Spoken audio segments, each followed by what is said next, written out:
drama with the FIA and F1. We talked about pop culture.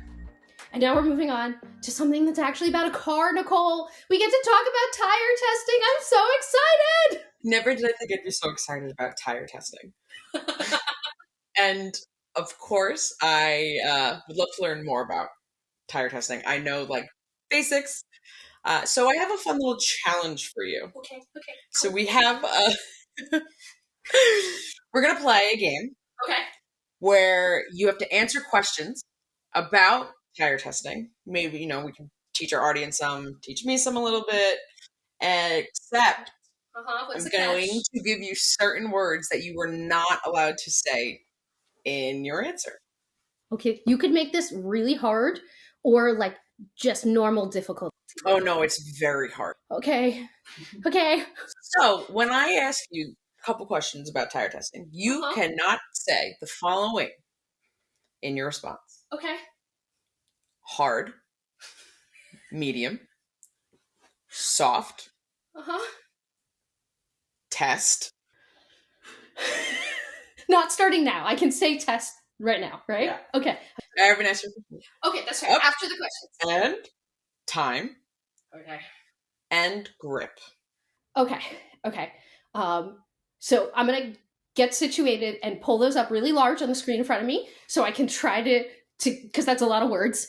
And then we'll get started with the game. Like to make your enjoyable conversations a little bit more difficult. Okay, I'm set up. I have the words in front of me. Let's see if I can talk about this without messing up. Okay, I'm ready. Okay, your first question.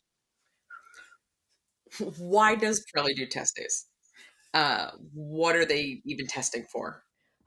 You used one of the words even in the question, so I will use the words in the question just to bug you. So I can't even repeat the question back. Okay. Pirelli gives different tire compounds every year. And what a compound is all the sciencey makeup of the rubber. So there's not just one type of rubber in the world, there's tons of types of rubber. And because Pirelli is the single tire supplier for F1, it's part of their job to make tires that increase the enjoyment of the races. So when they do their tire selections, they want to be able to give tires that will degrade at a good rate. So they actually have to do pit stops because races are more fun when they do pit stops. And the tires can only be changed so much in season. So they hold events at racetracks with teams where the cars go around and they determine if the tires will achieve what they want to achieve. And right now in the off season is a big time for these types of on-track events because they want to make sure that the tires they bring to the 2023 season are set up for peak enjoyment for the viewers and the race. I can't even imagine a race without pit stops. That would make it so boring. And under the rules of an F1 race, you have to make at least one pit stop. But the better races are always the races when teams are forced to decide between a one stop or a two stop, because that way they're wow, my brain just sputtered out. The best races are when you have to decide between a one stop or a two stop. And if they have to do a soft, hard strategy. You said soft and hard. Yes. -2 points. You are at -2. Hey, there's no points. Yes. I kept calling this thing an event. I did very well up until that point. So if a team has to decide and it's on the edge of a one stopper or a two stopper, that's the most interesting thing for a race because someone's going to get it wrong. And so really the tires are designed to be well drivable. And that's some of the testing, but it's also just, can we make them better for the sport? That is why they hold these events. I would have been disappointed if you didn't mess up in the first question, or else I would have felt like I didn't make this hard enough for you. So thank you for at least giving me one. Your next question. Tire testing starting next week. Who is testing next week? Okay. Who has tested already? Do all teams have to test? All really good questions. that I now need that again use one of the words in the question. So, to answer your last question first, testing isn't a requirement for. Okay. To answer your question, participating in this Pirelli sponsored occasion is not a requirement. Pirelli did say that for their off-season tests, their off-season program, for their off-season program, they emailed all the teams, and anyone who responded that they wanted to participate, Pirelli put them on the schedule to participate. So if a team is not participating in this, that is their choice. Interesting. Right. So they did a group of events in December. I'm just going to keep using the word event. And then they're doing a group of them in January, February to lead up to the season. So I'm making an assumption here. They probably had an idea of what they were going to make their 2023 tire, and that is what they did in December. And then they've probably gone back and revised based on those. And now they're running different ones in the lead up to the season. Interesting.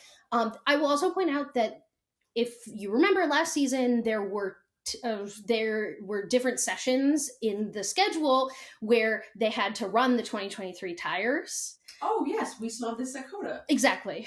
So that was an in-season version of this. And then they'll also do non-race weekend. Like, they develop the tires all year. We're talking about their specific off-season program. And it's exciting because we get to see cars on track, even if it's through just like people posting videos. Yeah. So I do have a list here of what's happening next week. So from February 1st through 2nd, Mercedes is doing dry running. Then from February 3rd, 4th, so right after Mercedes, then Alpha Tauri is going to do some testing of the new wet tire, which I'm particularly excited about because we all know that like none of the teams even wanted to run the wet tires. Mm-hmm. So Pirelli is putting a big focus this year on we got to fix the wet tire. Yeah. Sidebar to this, you know that testing the wet tires, one of the ways they do that, because you can't predict the rain, is they wet the track. They have sprinklers on the track. It's really fun. It's incredible watching the facilities that they have for this, and it's just like, yeah. It's like, all right, let's. If only they could fake what the Monaco conditions were like to see if, they could really drive in that. But anyway. February 7th through 8th, we know that Mercedes and AlphaTauri are going to both be together testing the dry tires. Mm-hmm. So I don't know if I answered all of your questions. I was wondering, and maybe you don't know off the top of your head, if what teams had already done testing.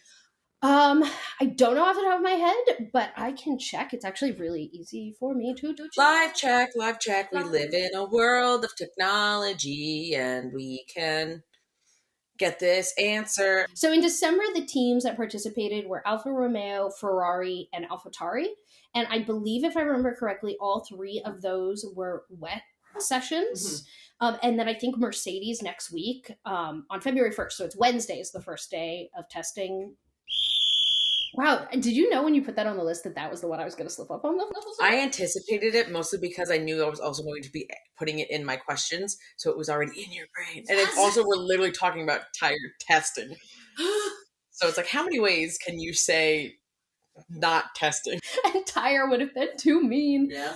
I believe, don't quote me on this, that Mercedes on Wednesday is going to be the first dry running of the compounds, but there might have been one before. Okay. What car are teams using to run these tests? Is it last year's car? Is it this year's car? Does that mean we're going to get to see it before a car launch? What car are they using? So the regulations are so strict around upcoming cars testing to. This is such a fun game. The amount of time you can put an upcoming season's car on track is. You said time. Is limited and regulated between the teams.